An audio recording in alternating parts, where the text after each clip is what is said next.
Bom dia a todos, na graça e na paz do Senhor Jesus. Nós aí nesse período de célula de aliança, é algo que eu acredito muito, né? Sempre, desde o começo, eu acreditei muito na célula de aliança, e por duas coisas, né? Primeiro, pelo compromisso, que nós chamamos as pessoas ao compromisso com Deus, e segundo, pela oração.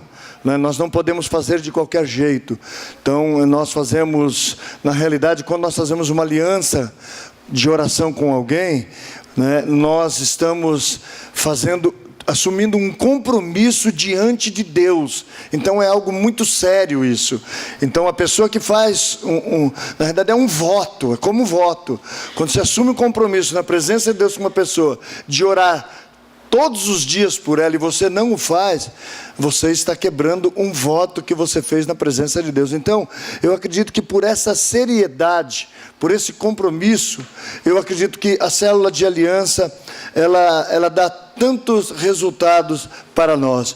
Eu vou estar ministrando a lição que é o ato profético, né, que na realidade é uma pregação, e por isso que nós propomos a falar nos cultos de domingo, porque é uma mensagem que vem de Deus para as nossas vidas também, e abençoa a todos nós, e que Deus possa nos direcionar. Bom, amados, no evento de colheita, quando você estiver ali reunido com as pessoas, você chamou ela para poder participar ali de um tempo gostoso, um churrasco, um café, ou seja lá o que for, né? Depois vai ter o tempo que você vai ministrar a palavra. Então vocês chamam eles à oração, e aí você vai explicar o que é a célula de aliança.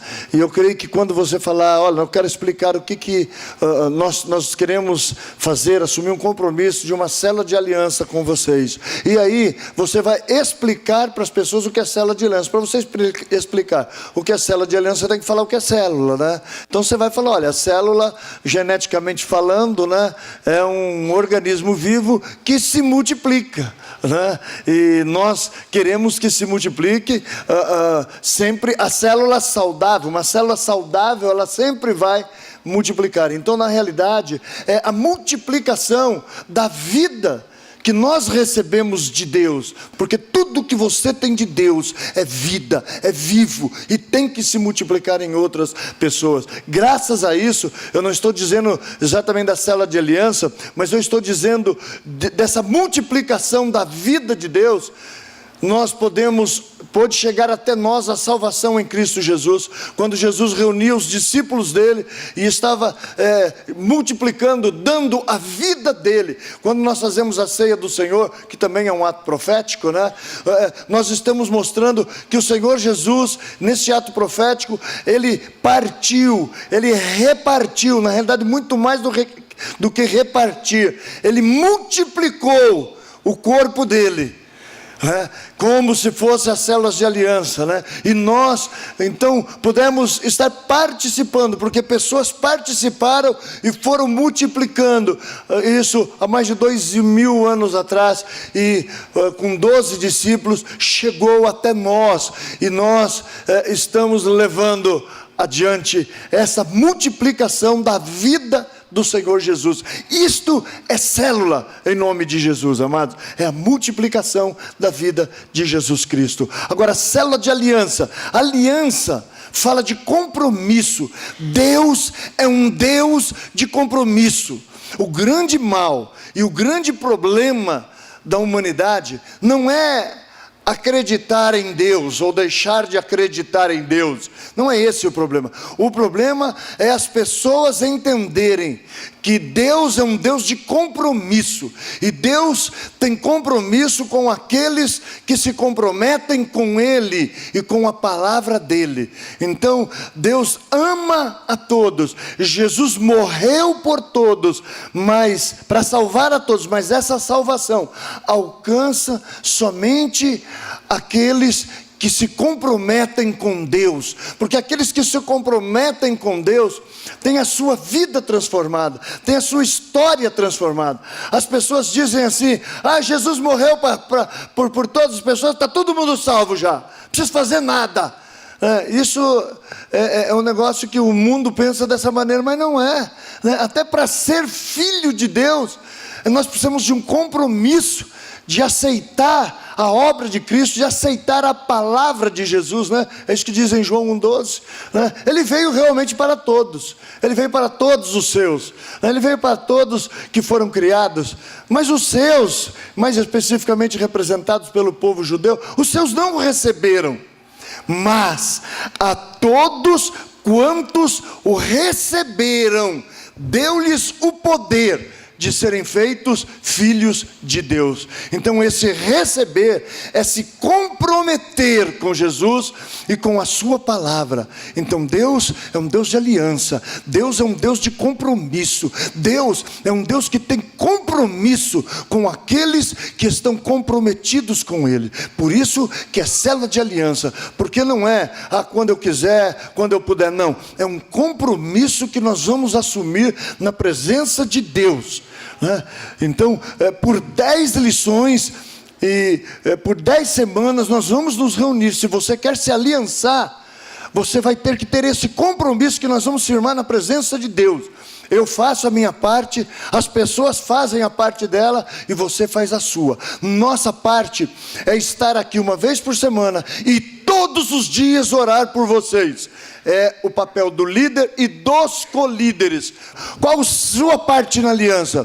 Sua parte na aliança é estar aqui uma vez por semana, reunido aqui durante essas 10 semanas, porque na realidade vão ser só 9, né? Porque a gente vai falar assim, uma vai ser bonificação, porque a primeira lição nós vamos dar hoje, né, que é o ato profético, e só vai sobrar 9 lições depois, né? Então nós vamos perguntar no final, quem quer se comprometer, aliançar, e aqueles que se aliançarem, nós vamos colocar uma fita em nós e em vocês. Quando nós olharmos para a fita, nós vamos lembrar que nós temos um compromisso assumido diante de Deus.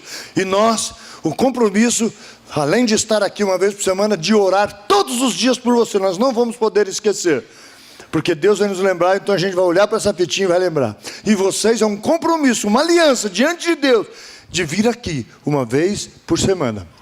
Então vocês vão olhar para a fitinha e vão lembrar que vocês têm uma aliança, um compromisso com Deus. Aí você vai ver milagre. Aí, amados, vocês podem ser ousados. Pode dizer, se você se comprometer com Deus, Deus vai fazer milagres na sua vida.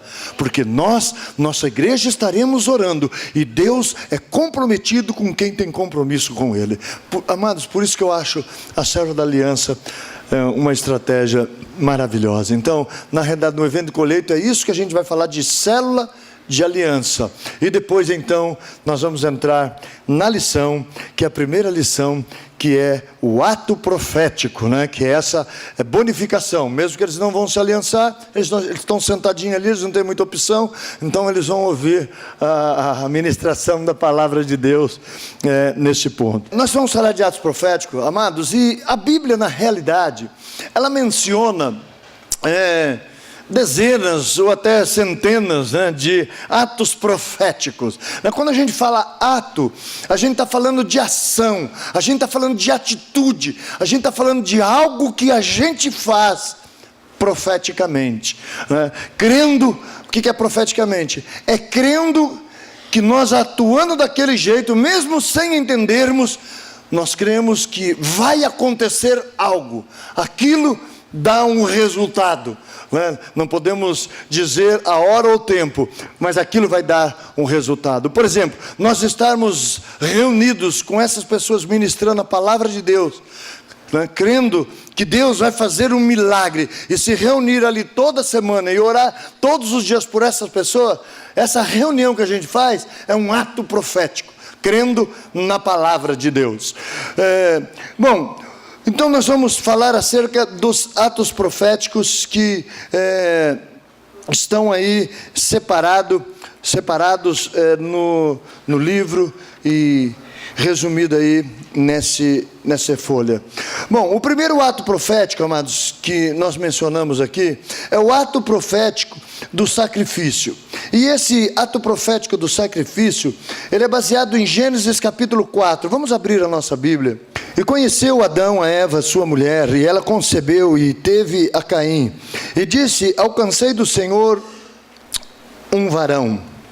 E teve mais a seu irmão Abel. E Abel foi pastor de ovelhas, e Caim foi lavrador da terra. E aconteceu ao cabo de dias que Caim trouxe do fruto da terra uma oferta ao Senhor. E Abel também trouxe dos primogênitos das suas ovelhas e da sua gordura. E atentou o Senhor para Abel e para a sua oferta. Mas para Caim e para a sua oferta não atentou. E irou-se Caim fortemente e descaiu-lhe o seu semblante.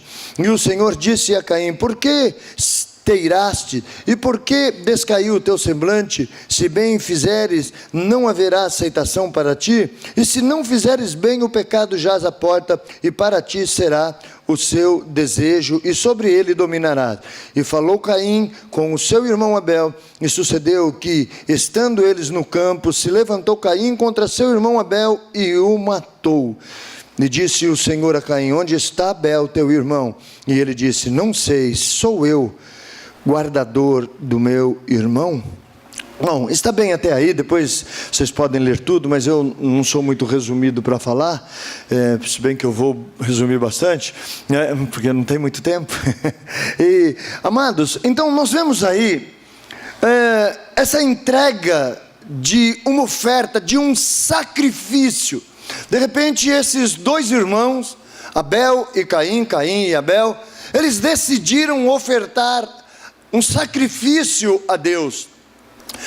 Decidiram sacrificar ou ofertar algo a Deus. E Abel decidiu entregar daquilo que ele fazia. Matou um animal, ele criava animais, matou ali um animal e sacrificou este animal a Deus. E Caim, amados, era lavrador, e ele pegou então da sua lavoura um produto ali da agricultura e entregou, ofertou ao Senhor. E a palavra de Deus, ela diz que Deus aceitou a oferta de Abel, mas não aceitou a oferta de Caim. E, amados, eu confesso para vocês que durante muito tempo eu orava acerca deste texto, dessa passagem, porque de certa maneira, se você olhar de uma maneira natural, aparentemente é injustiça. Se você olhar naturalmente, é injustiça. Como? Duas pessoas decidem entregar algo, e uma entrega e Deus aceita e a outra não. Aí de repente a gente olha ali em Hebreus 11:4, vai explicar e parece que complica um pouco. Por quê? Porque diz que a oferta de Abel foi aceita porque foi pela fé, e a oferta de Caim não foi aceita porque não foi pela fé. Agora, isso funde a cabeça da gente, porque como é que alguém vai pegar algo, vai levar para Deus e não crer em Deus? Isso na nossa mente não cabe, esse tipo de coisa. É uma insanidade você pensar, né, que alguém vai pegar algo caro, algo de valor, e vai entregar para Deus sem acreditar. Acontece, amados, que olhando pela palavra, e nós ministramos um pouco no mês passado acerca de fé, e nós falamos acerca disso, que o que acontece é que, avaliando a palavra de Deus, a gente percebe que a fé para Deus não é simplesmente a gente acreditar em Deus e fazer aquilo que a gente quer para Deus. A fé, ela é baseada naquilo que Deus pediu para nós fazermos. Se Deus não pediu, amados, Ele não recebe. E aí nós entendemos, porque a palavra de Deus, o texto que fala acerca de como vem a fé, como surge a fé, está em Romanos 10:17. Como vem a fé? A fé vem pelo ouvir, mas ouvir pela palavra de Deus. Não é ouvir o seu sentimento. Eu sinto que eu vou fazer isso para Deus. Eu sinto que Deus está na minha casa comigo, eu não preciso de igreja. Deus mandou você ficar em casa? Ou Deus falou para você? Porque na minha Bíblia está o que Deus falou. não deixeis a vossa congregação, como é costume de algum. Mas as pessoas, amados, elas gostam de fazer, elas planejam as coisas aqui, e gostam de fazer, falar, eu estou agindo por fé, eu creio que Deus está comigo na minha casa, eu não preciso de congregar. Peraí, mas você está contra aquilo que Deus falou, né? Aliás, Deus falou, olha, vocês se reúnam, na realidade, onde reuniram 2, 3 ou mais em meu nome, eu ali estou no meio deles.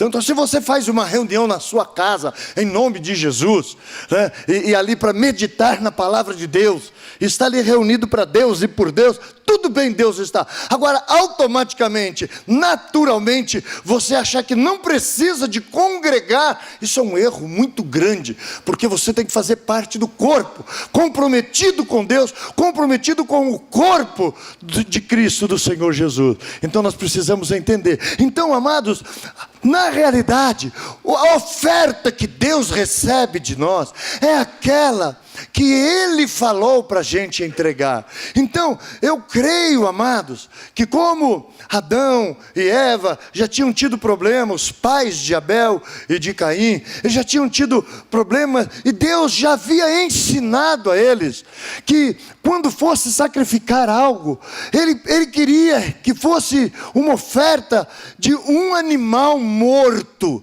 uma oferta de expiação, um sacrifício. Então não é aquilo que dá na nossa cabeça, eles sabiam, mas o que acontece é que Abel, ele falou, bom, Deus, eu sei o que Deus quer, eu vou pegar um animal. Agora, na cabeça de Caim, ele disse assim, bom, Deus pediu um animal, mas eu não tenho animal, eu vou pegar o que eu tenho e vou entregar para Deus. Mas ele não pensou, eu preciso do meu irmão, então eu vou levar um saco de batata para ele, e vou trocar por uma ovelha, ou por um cordeiro, e vou sacrificar para Deus. Não, ele quis agir por conta e sozinho. Eu quero dizer para vocês, amados, muitas pessoas bem intencionadas fazem coisas que Deus nunca pediu que fizessem, e deixam de fazer aquilo que Deus mandou, pediu e está explícito em sua palavra. Por exemplo, amados, a gente vê pessoas carregando cruz pelas ruas e andam quilômetros. Hoje está mais confortável, eles põem rodinha na cruz, põem um carro de apoio, levando bebida. Essas pessoas, amados, eles fazem de coração, mas isso não agrada a Deus, porque Deus não pediu isso. É uma ignorância acerca da palavra. É mais fácil para alguns obedecer aquele versículo que diz, aquele que quiser me seguir, negue-se a si mesmo, toma a sua cruz e depois siga. Ele prefere pegar uma cruz e levar quilômetros e quilômetros nas costas, do que pedir perdão para alguma pessoa que ele magoou, se humilhar perante os outros. Ele prefere muitas vezes levar uma cruz. Não é isso, a cruz que a gente tem que levar é a obediência, é a submissão à palavra de Deus. Mas pessoas de uma maneira ignorante que agrada. Até tempos atrás as pessoas se feriam. Olha, eu pequei, foi minha culpa, Jesus sofreu, eu preciso sofrer, lápide, e se acaba fazendo um sacrifício que Deus nunca pediu. Então eu quero dizer, amados, é fácil, veja o que Deus pediu na sua palavra. Agora, se Deus falar algo ao seu coração de uma maneira forte, ore a Deus, ore, não saia fazendo as coisas, Deus me falou, ore. Passa, tem coisas que você tem que esperar, amados. Quando Deus pediu para eu entregar algumas coisas, como a minha casa, amados, eu não cheguei, eu não peguei num culto, aí Deus falou comigo, pegar a chave, olha, tá, e aí eu vou pagar aluguel. Não, eu tenho mulher, eu tenho filhos, eu tenho uma família. Então será que isso não é emoção? Então nós vamos orar, porque se não está na palavra, Deus tem que ter falado ao seu coração. Você tem que escutar a Deus, e Ele vai repetir, Ele vai confirmar, e isso não importa se você vai entregar em uma semana, em 15 dias, em um mês, ou em 2 meses, ou em 3 meses. Se Deus falou, Ele vai confirmar. Por isso que essa igreja, quando as pessoas vêm entregar as coisas, eu falo assim, eu sempre disse, teve pessoa que vem entregar, mas vem entregar carro, fala, olha, vai para casa, ore, espere, ore de novo, converse com a sua família, ora de novo. Se Deus está falando, no tempo certo você vai entregar. Não aceitamos assim, não é isso. Nós não estamos aqui para tirar nada de ninguém. Teve pessoa que chegou: pastor, eu vim aqui entregar um imóvel para a igreja. Falei: vai orar, fala com a sua família, ore e ore. Eu acho que eu estava esperando, né, que depois de uns 3 meses ia falar: Deus falou mesmo. Mas não, depois de uns 3 meses eu falei: pastor, eu estava enganado. Mas amém, glórias a Deus, né? Esse é o propósito, né? Então, sabe, amados, então Deus fala pela palavra. Se não está na palavra, busque para ver se é Deus falando. Agora, Deus muitas vezes está falando para as pessoas: vai lá, peça perdão para o outro. Essa não é a voz de Deus, não vou orar para ver se é. Isso aí está escrito aqui, seu tonto. Vai logo, resolve esse problema. Mas vai me maltratar. Ué, o que tem? O seu problema não é a outra pessoa, o problema é você. Então, ato profético, amados, baseado na palavra de Deus. E esse foi o grande problema de Caim. Então, amados, vamos deixar de fazer o que Deus não pediu e vamos fazer o que Deus pediu. Então não vamos ofertar e sacrificar uma oferta errada, como fez esse homem, né? Então, aí a gente aproveita e fala, né? Estarmos reunidos aqui é um ato profético, porque nós estamos congregando, nós estamos obedecendo a palavra. Onde estiverem 2 ou mais reunidos em meu nome, eu ali estou no meio deles. Então Deus está aqui. Isso é um ato de obediência. Às vezes não entendemos, mas é um ato profético, porque Deus diz e nós obedecemos. Agimos profeticamente, sem ver ainda o resultado, crendo num resultado que nós teremos ali na frente. Amados, muitas vezes as pessoas querem fazer para a gente, quer agradar a gente, né? Tinha uma época aqui que eu estava até com cara de pudim de leite condensado, porque descobriram que eu gostava de pudim. Todo mundo fazia pudim. Era pudim no almoço, pudim na janta, pudim no café da manhã, pudim de leite condensado. Uma delícia, amados, mas era demais, porque todo mundo falava: o pastor gosta de pudim de leite condensado. Pudim. Meu Deus, eu já chegava aqui até com aquela carinha de pudim. Então, vamos ver o que a pessoa quer realmente e gosta. Aqui o segundo ato profético, amados, é o do livramento. Eu vou poupar um pouco, porque eu falo mais que vocês, e lá na lição você vai ser mais breve que eu. Esse ato profético do livramento, amados, ele está em Êxodo capítulo 12. Na realidade, foi a última das pragas enviada por Deus para... foi na ocasião da última praga enviada por Deus para livrar o povo judeu da escravidão do Egito. Então seria a morte de todos os primogênitos, né? Ou seja, os filhos mais velhos daquela nação iriam todos morrer.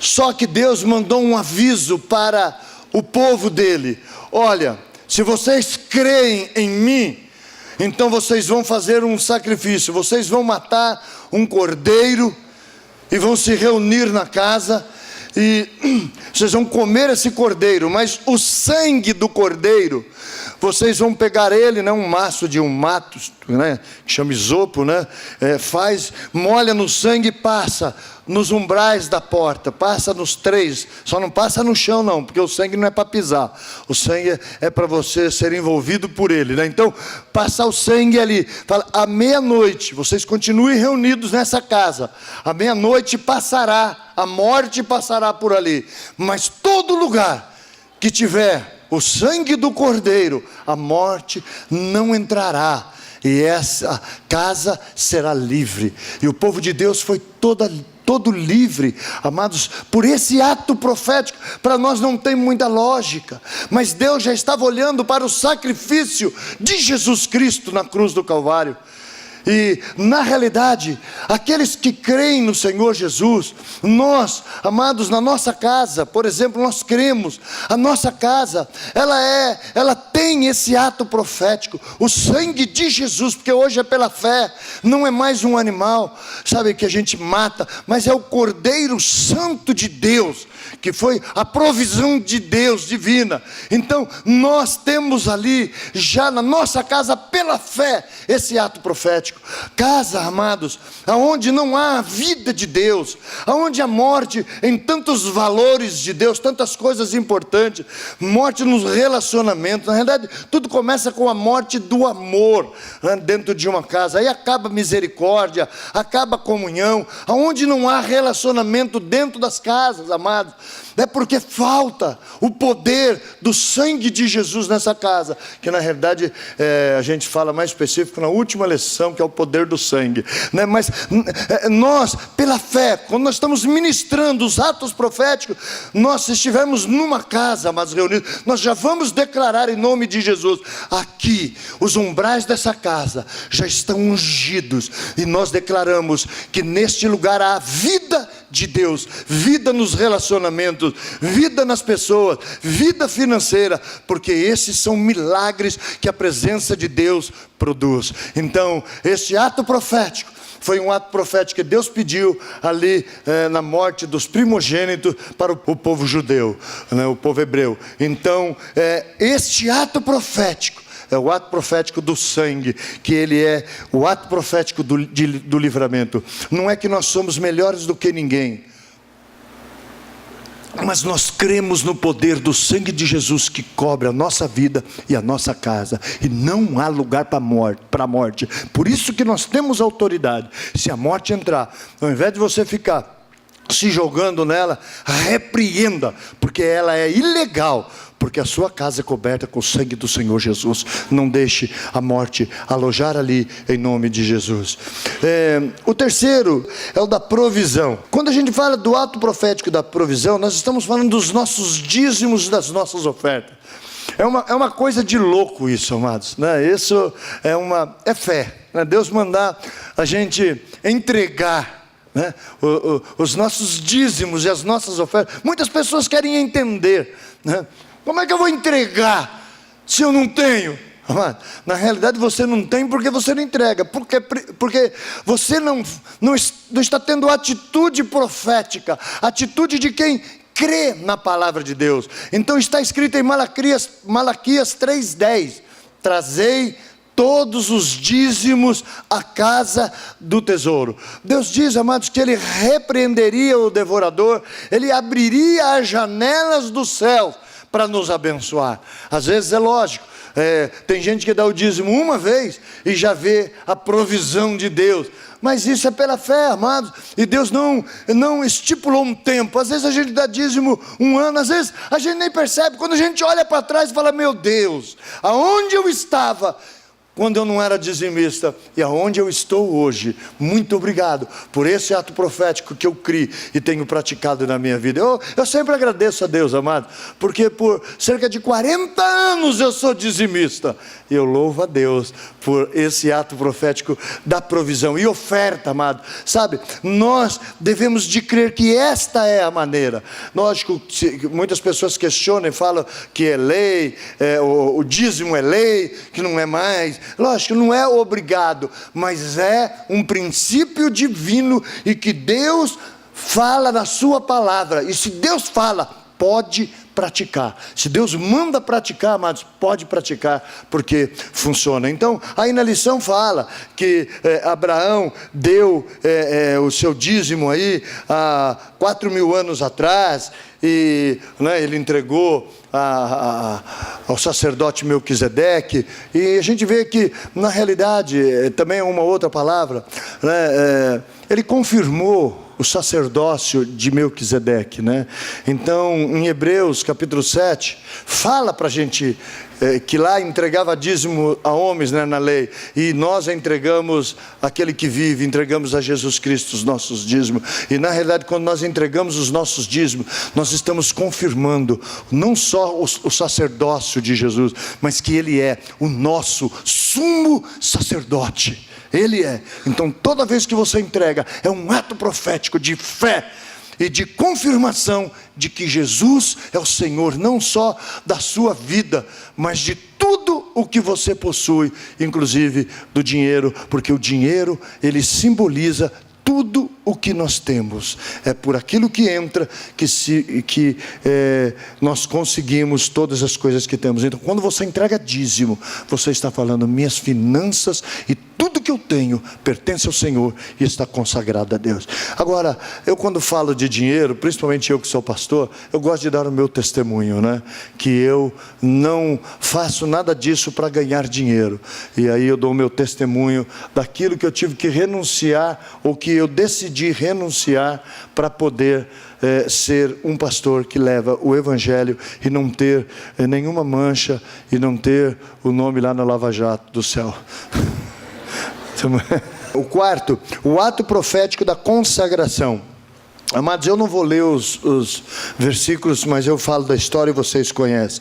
Juízes capítulo 13, amados, conta a história de Sansão.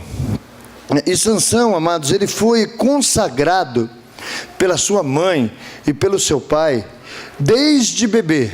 Desde criancinha ele já foi consagrado a Deus e fez um voto do nazireu. E esse era um voto do Velho Testamento, e que você fazia diante de Deus. Então aquela mãe fez esse voto: olha, Deus, eu consagro o meu filho a Ti, e para que o Teu poder, a Tua bênção seja sobre ele. E na realidade, amados, ele recebeu a força, não é?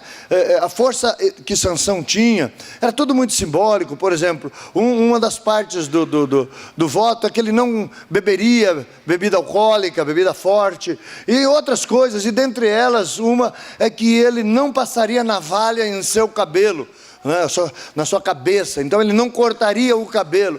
Então, na realidade, isso, amados, antigamente nós vemos esse ato de consagração, mas ele simplesmente vai simbolizar, amados, esse ato profético que, enquanto Sansão foi obediente, mas de repente Sansão também começou a pisar na bola, começou a sair com a mulherada, e ele acabou caindo antes mesmo do cabelo ser cortado, ele já tinha pisado na bola. Deus conservou aquela unção, aquela força, aquela capacitação, porque ainda um daqueles votos feitos na presença de Deus, de consagração, não tinha sido quebrado assim fisicamente, né? Então Deus aguardou. Mas eu quero dizer, amados, que isso aí simboliza a nossa vida do dia a dia. Nós temos coisas hoje ainda na Bíblia que mostra como nos consagrarmos, e quando a gente faz votos baseados nisso, amados, por exemplo, um voto de jejuar por um período, nós não devemos estabelecer votos longos, amados, sabe? Mas isso é tão importante. Olha, eu vou jejuar meio-dia, eu vou jejuar um dia por semana. Isso, amados, faz com que nós sejamos descontaminados com esse mundo maligno. Então isso é muito bom para a gente ficar sensível à voz do Espírito Santo de Deus.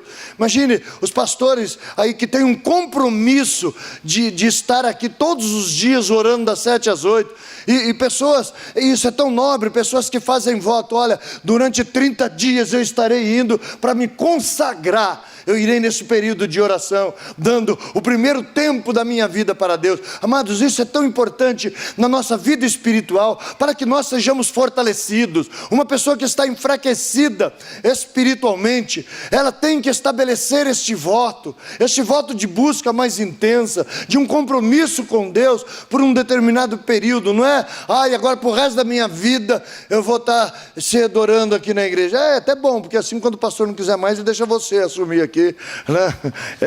Vai.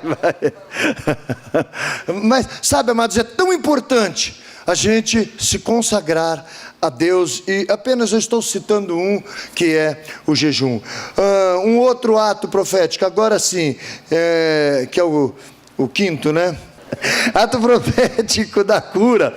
Amados, o ato profético da cura É tão importante a gente saber, amados, porque às vezes a gente olha na Bíblia, para que isso? Né? Quando você olha aí, se quiserem abrir, esses textos são fáceis, né? em Marcos e em João, né? Que fala acerca dessas curas mencionadas aí, Marcos 7,32, muito bem, está aí.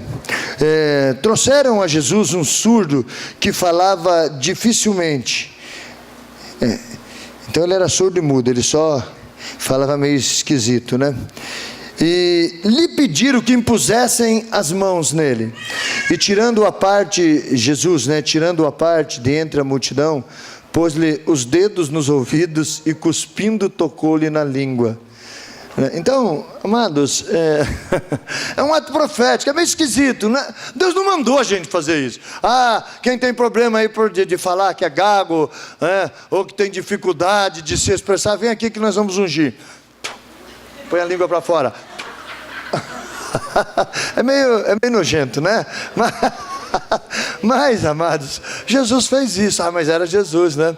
Era Jesus, mas Jesus era um homem na época, né? E eu nem sei como é que era esse negócio de escova de dente naquela época, mas deixa quieto, né? Fio dental, acho que essas coisas não existiam não, mas deixa quieto. Mas sabe, amado, era um ato profético que Jesus quis mostrar para nós que obedecer Ele sempre vai trazer fé para nós, sabe, e deixar Ele agir.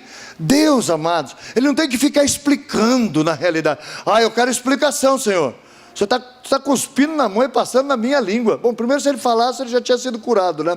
Mas, e aí ele falou aí, abre-te, né? Abre-te, e pronto. E ele, aleluia, glória a Deus, né? Talvez ele estava passando, que nojo, ele passou cuspe na minha língua. E depois, quando ele falou, abre-te, ele falou, glória a Deus. Às vezes é assim, às vezes, alguns atos proféticos, a gente fala, que loucura, meu Deus, o que é isso, que palhaçada. Mas quando a gente vê o resultado, a gente fala, aleluia, glória a Deus, porque as coisas quando são de Deus em obediência, por mais louco que seja, um ato profético que o Senhor está direcionando, vai levar ao resultado um milagre. E aí o outro, amados, que também está aí na cura de ato profético, a outra cura que o Senhor Jesus, Ele efetua. Em João 9, a cura de um cego de nascença, né? E Jesus, aí no começo, Ele dá uma lição, Ele dá um ensinamento sobre a presença dEle, sobre a obra dEle, porque Ele é questionado. Isso aí, essa doença, quem é o culpado? São os pais dEle ou é Ele que é culpado dEle ter essa doença? Jesus fala, olha, isso aí é o que menos importa. Quem é o culpado? Se são os pecados dEle, não estou procurando quem é o culpado, né? Então eu estou procurando mostrar a glória de Deus. Aí no versículo 6 diz, tendo dito isto, cuspiu na terra e com a saliva fez lodo, untou com o lodo os olhos do cego e disse-lhe, vai, lava-te no tanque de Siloé, que significa o enviado. Foi, pois, e lavou e voltou vendo. Na realidade aqui, amados, além do ato profético de Jesus, que não precisava, amado, era só Jesus falar, fica curado, abre o seu olho, é só tocar a cabeça, seja curado. Não, mas Jesus, Ele quer ensinar a gente. Ele falou dessas coisas esquisitas. Então, ele aqui, alguns dizem que ele cuspiu, alguma versão diz que ele cuspiu na língua, mas eu acho muito nojento, então eu prefiro essa que ele cuspiu no chão, na terra. Então, a raspadinha é por conta minha. Imagina, cuspir na terra, fazer lodo, pegar o lodo, o barro feito com cuspe, passar na... Aí o rapaz estava lá, né? Nem sabia o que era aquilo. Acho que ele nem passou um unguento aí, porque não estava vendo nada. Aí Jesus falou, ele não entendeu nada, então deixa eu dar mais uma ordem para ele aqui. Deixa eu dar uma ordem. Aí Jesus para ele, vai se lavar no tanque. Gente, mandar um cego se lavar no tanque. Parece, Jesus às vezes podia olhar para ele e falar, Jesus, está de brincadeira, né? E às vezes Jesus dá algumas ordens, podia mandar um mudo que enxergava isso se lavar lá. Não, ele mandou o cego, gente. Eu fico só imaginando, ajuda, onde é que está o lago, onde é que está? aqui, pega alguém na mão dele e leva ele. É aqui, né? O tanque, cai lá no tanque, porque o tanque era uma represa, um laguinho, né? Isso que chama de tanque, que nós vimos lá em Israel, né?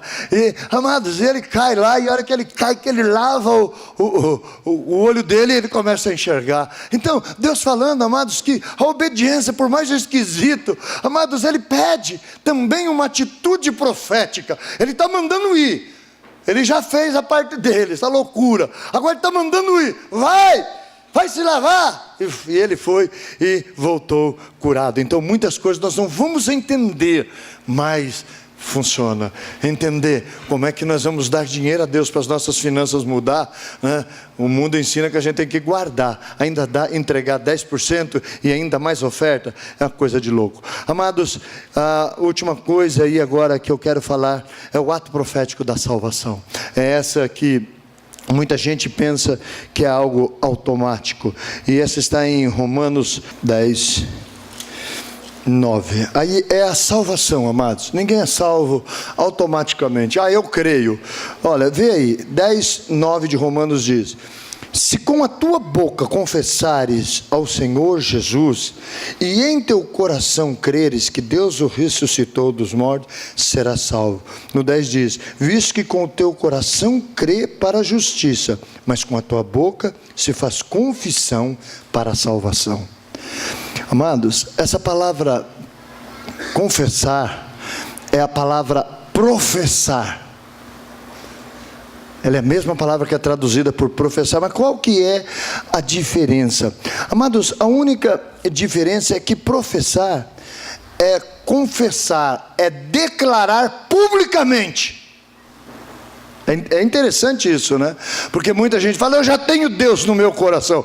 Você já declarou que você crê nele e na palavra dele, e o recebe como seu Senhor e Salvador diante de testemunhas? Porque é professar, esse confessar não é um ato isolado dentro do quarto. Qualquer pessoa que estudar vai chegar a essa conclusão. Por isso que a gente fala: quem quer aceitar a Jesus, a entregar a sua vida a Jesus, ou na igreja, ou no encontro, ou na célula. Por quê? Porque a gente chama a pessoa na frente. Amados, eu tive dificuldade de entender isso, porque ninguém falava desse versículo para mim, não explicava esse versículo. Eu fiquei 1 ano na igreja sem aceitar Jesus, e eu falava: eu já tenho.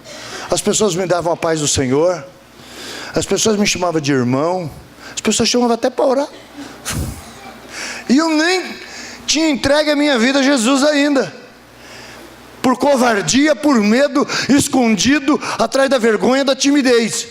Mas um dia eu entendi que se eu cresce, eu não podia, eu já tinha que começar a vida cristã não tendo vergonha do nome de Jesus, porque Jesus diz: aquele que se envergonhar de mim diante dos homens, eu me envergonharei dele diante do Pai. Olha, então a pessoa já tem que começar com loucura.